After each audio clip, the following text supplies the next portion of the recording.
확진자가 크게 늘어나는 수요일이 됐지만 지난주보다 9만여 명 줄어든 19만 5천 명을 기록하면서 감소세가 이어지고 있습니다. 이런 가운데 방역당국은 코로나19 백신 4차 접종을 60세 이상으로 확대했고 다음 주부터 새로 적용될 거리두기 조정 방안도 논의하고 있습니다. 네, 자세한 내용 고려대학교 약학대학 김정규 교수와 알아보겠습니다. 전화로 연결되어 있습니다. 교수님 안녕하십니까? 네, 안녕하세요. 네, 신규 환자가 여전히 20만 명 가까이 발생하고 있지만 한 주 전보다는 확연히 줄었고 감염 재생산 지수도 2주째 1 미만으로 유지되고 있습니다. 이제는 완전한 감소세라고 말해도 무리는 아니겠죠? 네, 지금은 완전한 감소세로 접어들었다라고 봐도 무리가 아닐 걸로 이렇게 판단을 하고 있습니다. 네. 말씀하신 것처럼 이 오미크론 유행은 지난 3월 셋째 주와 넷째 주 정도의 정점에 도달을 했고요. 이후에 현재에도 말씀하신 것처럼 약 20만 명 수준의 신규 확진자 규모를 보이고는 있으나 정점 이후에 점차 감소세를 보이고 있습니다. 예. 그리고 현재에는 확연한 감소세로 전환이 됐다라고 볼 수가 있고요. 앞으로도 이러한 어떤 감소세는 계속 유지될 걸로 그리고 점차 크게 감소할 걸로 이렇게 판단을 하고 있습니다. 예. 네. 자, 위중증 환자는 연일 1,000명대를 유지하고 있고 사망자 수도 아직 세 자릿수입니다. 여전히 높긴 하지만 전주보다 감소하긴 했거든요. 이 부분도 정점을 찍고 감소세로 들어섰다고 봐도 될까요?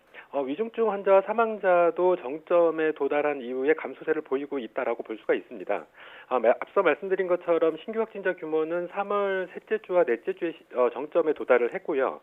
위중증 환자의 경우에는 그 이후, 그러니까 1, 2주 이후인 3월 다섯째 주에 정점에 도달하지 않았나 이렇게 판단을 하고 있습니다. 네. 당시에 위중증 환자 규모가 1,300명대를 보였었고요.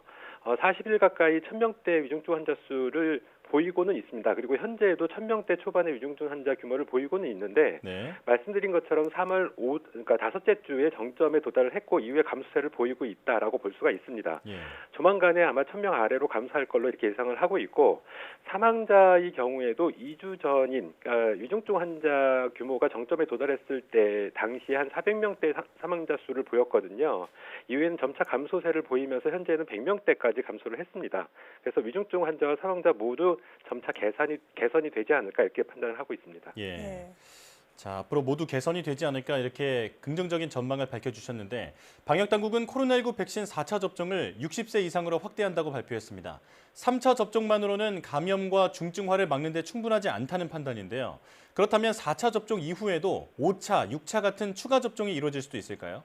4차 접종 이후에 5차, 6차의 추가 접종은 제가 보기에 불필요하지 않나 생각을 하고 있습니다. 예. 네. 현재 4차 접종의 경우에도 이 감염 예방 효과는 매우 제한적이다라는 해외 연구 결과가 있고요. 다만 60세 이상의 고연령층의 경우에는 3차 접종의 효과가 빠르게 감소하는 경향성을 보이는 시점이 됐거든요. 네. 그렇기 때문에 고연령층을 중심으로 한 위중증 환자 관리가 무엇보다 중요시 됐다. 그렇기 때문에 60세 이상을 대상으로 해서 4차 접종을 추진하는 이런 방안을 마련했다라고 보시는 게 맞을 것 같습니다. 예.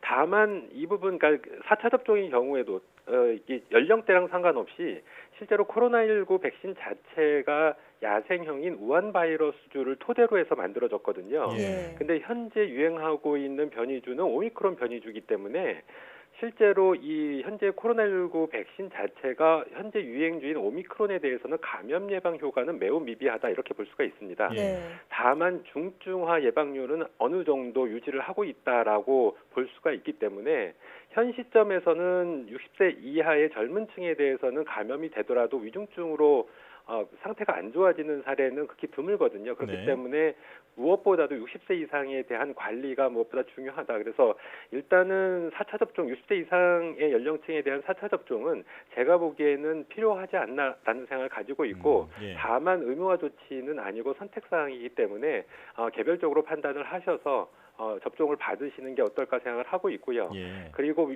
이 백신 접종에 따른 어떤 부작용의 우려가 있으면 보다 안전성이 우수하다라고 판단이 되는 백신으로 접종을 진행을 하면 어떨까라는 생각을 가지고 있습니다. 네, 알겠습니다. 자, 또 현행 거리두기 조정안이 17일 종료되는 만큼 방역당국은 이번 주 금요일에 이제 새로운 거리두기 조정 방안을 발표할 예정입니다. 현재 사적 모임 인원은 10명, 영업시간은 밤 12시까지로 제한됐던 조치가 이제는 완전히 해제될 수 있다는 전망까지 나오고 있는데요. 어떤 방안이 나올 것으로 예상하십니까? 글쎄요, 이 부분은 방역 당국에서 현재 협의 중인 걸로 알고 있는데 아직 이렇다 할 어떤 가닥은 잡히지 않은 걸로 판단이 되고 있습니다. 네. 다만 현 시점에서 말씀하신 것처럼 사적 모임 기준이 10명이고 영업 시간은 밤 12시까지거든요. 네. 지금 이런 사적 모임, 그러니까 거리두기 조정안이 완전히 해제되는 부분에 있어서는 방역 당국 입장에서 다소 부담스러운 부분이 없지 않아 있을 수가 있습니다. 네. 왜냐하면 현재도 20만 명 정도의 신규 확진자 규모를 보이고 있거든요. 네. 그렇기 때문에 한 차례 더 연장 내지는 보다 더 완화된 이런 거리두기 조정안이 나올지 않을까라고 예측은 하고 있는데 예. 제 개인적인 판단으로는 현재 시점의 거리두기 조정안이 더 완화되거나 해지되는 거하고 별반 차이가 없다라고 생각을 하고 있거든요. 네. 이미 유행 규모를 볼 때는 상당히 많은 사람들이 이미 감염이 됐고 현재도 감염이 진행 중이다라고 볼 수가 있습니다. 네. 이런 상황에서 이 거리두기의 실효성이 상당히 떨어진 상황이다라고 볼 수가 있고 예. 이러한 측면에서 실제로 밖에 나가 보면 사실상 거리두기가 지켜지고 있나라는 생각이 들 정도로 거의 통제가 안 되고 있는 상황이거든요. 그렇기 네. 때문에 지금 이런 거리두기를 굳이 고집할 필요는 없지 않나라는 생각을 가지고 있고 예. 오히려 이러한 노력을 60세 이상의 고연령층에 대한 관리로 빠르게 방역 체계를 전환하는 게 더 필요하지 않을까라는 생각을 가지고 있습니다. 네. 한 가지 우려스러운 부분은 만약에 그러니까 거리두기 조정안이 보다 더 완화되거나 해제가 된다라고 하더라도 고연령층의 경우에 안심할 수 있는 상황은 아니거든요. 그렇기 때문에 60세 이상의 고연령층은 이런 상황이라고 하더라도 개인 방역은 본인이 스스로 지킬 필요가 있다라고 생각을 하고 있고 이 부분을 방역 당국이 굉장히 중점적으로 홍보하고 강조할 필요가 있지 않나라는 생각을 가지고 있습니다. 네. 현재 상황에 맞는 유의미한 방역 대책 마련이 필요하겠습니다. 자, 코로나19에 2번 이상 감염된 사람이 국내에서 2만 6천여 명에 이르는 것으로 나타났습니다. 재감염률은 오미크론 유행을 기점으로 3배 상승한 것으로 나타났는데요. 이렇게 재감염률이 높아진 이유는 뭐 때문으로 보면 될까요?